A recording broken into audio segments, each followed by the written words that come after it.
আলহামদুলিল্লাহ আজকে যে তাফসীরুল কোরআন মাহফিল দেওয়া হয়েছে আমি অত্যন্ত খুশি। তার কারণ আজকে বেশিরভাগ মাহফিল হয় ওয়াজের মাহফিল। কিসের মাহফিল? কারণ ওয়াজের মাহফিল হইলে তো সোজা সহজ কথা বলি, গল্প কাহিনী ঢং তামসা, বক্তা কাটাই দিল 2 ঘন্টা। কয় ঘন্টা?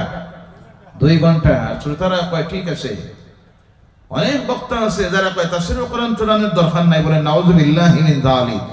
কারণ সে নিজে দেখতেছে তাফসীরুল কোরআনের মাহফিল যদি হয়, আমি বাবা যে বক্তা স্টেজে যাওয়ার পরে তো ডাট্টা মাথাসা না বিচার জি। আর অধিকাংশ রাগ করবে না, অহংকারের কথা বলতেছি না।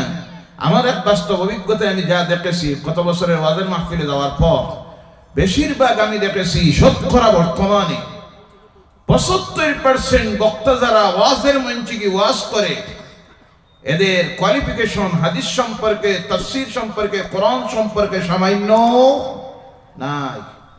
কারণ এদের দেখাশোনা অনেকগুলি আছে যাদের কোয়ালিফিকেশন হলো মাদ্রাসায়, সিনিয়র মাদ্রাসায় FM, আর বেসরকারি মাদ্রাসায় কাফিয়া ক্লাস। ওলামায়ে কেরাম যারা আছেন, কাফিয়া সরে জামি বলা হয়, মানে হাদিস তাফসীরের ধারা কাছে গেছে না, এরাই আজকে বেশিরভাগ ওয়াজের মঞ্চ কাঁপাইতেছে, যেটা হলো আলামতে কিয়ামত। আলামতে কিয়ামত।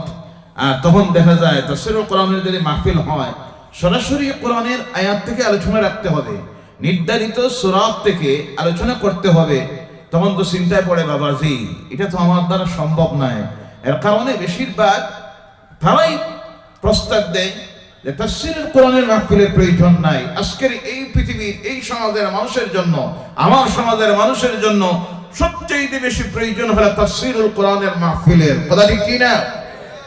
কারণ হলো এই কোরআনের মধ্যে কি জ্ঞান আল্লাহ দিয়েছেন, কত বিষয়ের উপর আল্লাহ কথা বলেছেন।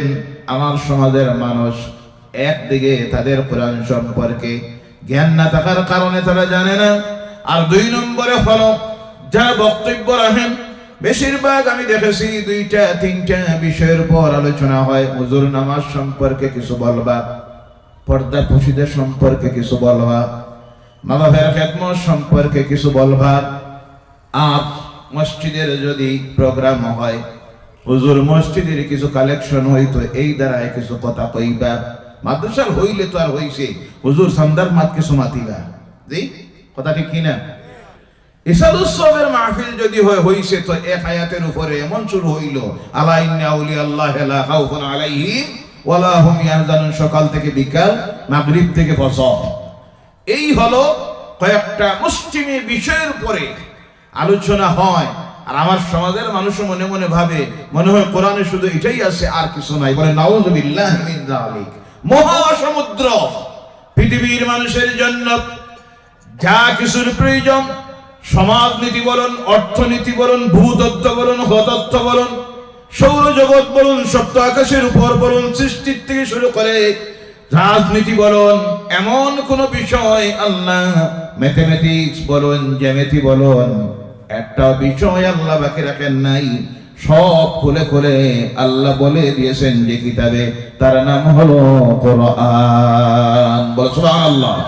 এর কারণে প্রতিদিন যদি বা প্রতি মাসে অথবা প্রতি বছর যদি বিভিন্ন প্রান্তে যে হারে মাহফিল হয়, সেই মাহফিলগুলি তাফসীরুল কোরআনের মাহফিল যদি হতো, প্রত্যেকটা মাহফিলে একটা আয়াতের উপর আলোচনা হতো, অন্য মাহফিলে আরেকটা আয়াত, বা এই বছর একটা সূরার উপরে, আগামী বছর আরেকটা সূরার উপরে আলোচনা হলে, একটা মানুষ যদি তার জীবনে 40টা বছর অথবা 50টা বছর যদি এইভাবে মাহফিলে গিয়ে বসে, কমপক্ষে আল্লাহর কালাম কোরআনুল কারীমের 30 পারার সংক্ষিপ্ত আলোচনা শোনা, আর এর জ্ঞান তার ভিতরে ঢুকে গেলে বুঝতে পারবে ইসলাম কি আর কোরআনে কি আছে। কথা ঠিক কিনা? এর জন্য আল্লাহ পাক বেশি করে আমাদেরকে তাফসীরুল কোরআনের মতো মাহফিল দেওয়ার জন্য তৌফিক দিয়ে বলেন আল্লাহুম্মা আমিন। ভাইরা